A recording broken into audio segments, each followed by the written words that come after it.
गाँव में आज पंचायत में किस मांग को लेकर हुई है, क्या मामला था ये? भाई पहले तो आप सभी पत्रकारों को नमस्कार। आज गांव में इकट्ठा होने का मकसद 2-3 दिन पहले यहाँ से दिग्विजय चौटाला गुजरे थे। उन्होंने बोला था कि भाई बामड़ा गांव में गाड़ी घुस गई जो मेरे पीछे लगी हुई थी। पूरे गांव वालों ने, सरपंच ने, जिला पार्षदों ने, सभी ने इकट्ठे होकर और वो फुटेज निकलवाई। उसकी गाड़ियों के पीछे कोई गाड़ी नहीं है।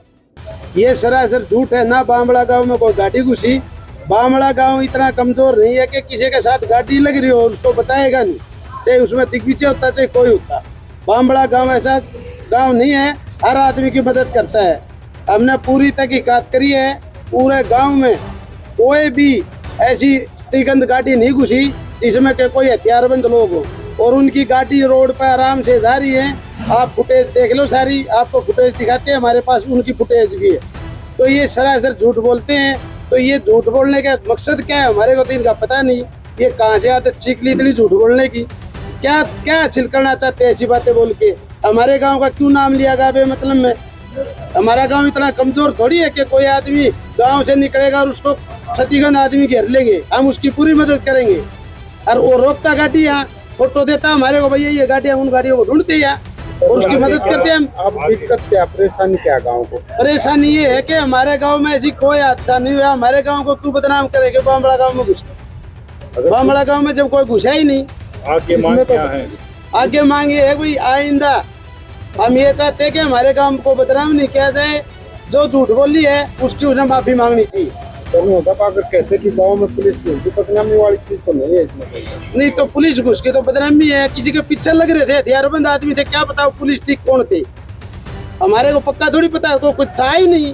तो कहाँ है वो? हमारे को दिखाया जाए, को फोटो दिखाओ भाई ये गाड़ी थी, उन गाड़ियों को हम पकड़ते। अगर माफी नहीं मांगी जाती है तो गाँव का अगला कदम क्या होगा?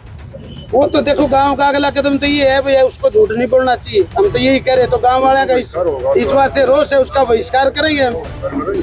ये अच्छी बात रही। गांव है, गांव राम होता है। गांव में उसे बताना चाहिए था, गाड़ी रोकनी चाहिए थी। बामड़ा गांव में रोक के बताता है, जानकार भी है, हम भी जानकार, उनकी ऐसी बात थोड़ी है। तो मदद दीजिए। मेरा नाम सुधीर पहलवान है।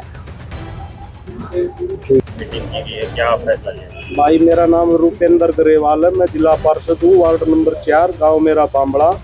भाई 2-3 दिन पहले की एक वीडियो देखी थी दिग्विजय चौटाला की, जिसने ये कहा भाई मैं दिल्ली से आ रहा था और मेरे आगे पीछे हथियारबंद गाड़ी बगैर नंबर प्लेट काले शीशों की लगी हुई थी और वो गाड़ी बामड़ा गाँव में घुस गई। तो वही ये वीडियो देखने के बाद हमारे गाँव में 2 सरपंच भी हैं और कमेटी के प्रधान, गरेवाल खाप के प्रधान, सभी ने इकट्ठे होके, पहले तो पूरे गांव में कैमरे हैं, दोनों सरपंचों ने लगवाए हुए हैं, वो कैमरे चेक किए भाई कोई ऐसी वारदात गांव में हुई है या नहीं। तो ऐसी कोई वारदात हमारे गांव में नहीं हुई भाई।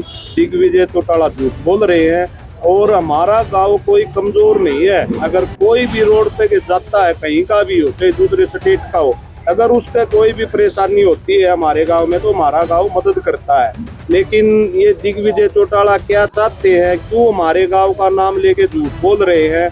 अगर उनके साथ ये चीज हुई है तो भाई वो वीडियो दिखा दे, नहीं तो उन्होंने पूरे गांव में रोष है, गांव वालों से माफी मांगनी चाहिए और आइंदा हमारे गांव के बारे में ऐसा बयान न दें।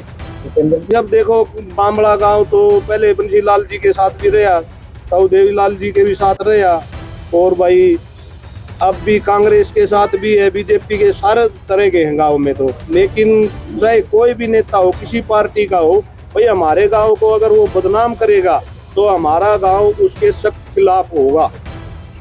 ये नाम मेरा सुरेश है, बामड़ा फर्स्ट प्रतिनिधि हूँ, सरपंच। आज पंचायत किस मांग को लेके की गई है, क्या? ये हमारा गांव इसलिए इकट्ठा हुआ है कि जिस तरह दिग्विजय जी गुजर रहे थे 3-4 दिन पहले, और उन्होंने बयान दिया कि भाई मेरे पीछे गाड़ी लगी हुई थी और वो बामड़ा घुस गई, बोलेरो है काले शीशा की। हमने तहकीकात करी, कैमरे वैमरे देखे तो उसमें कुछ नहीं दिखा, ना कोई काले शीशा दिखा, ना कोई बोलेरो जानती। ठीक है जी। तो ये इस तरह बयान नए थे वो, और हमारे गांव को बदनाम न करें। आज आपने पंचायत की इसका उद्देश्य क्या है? इसका उद्देश्य ये हुई था कि हमारे गांव को बदनाम न करें, और हमारा गांव इतना कमजोर भी नहीं है कि जिस तरह कोई घुस जाए, कोई घुसे तो हमने बताओ यार गाड़ी रोके, सब जानकार है उनके, और गाड़ी रोक के तो बताना हमको गाड़ी तो वहाँ भाई वो कुछ करा लेकिन ये क्या- थोड़ी वो मौके पे बोलते हैं काम के खिलाफ। आगे क्या करें? आगे तो जी शाबाश ना थे हमारे काम के खिलाफ कोई भी।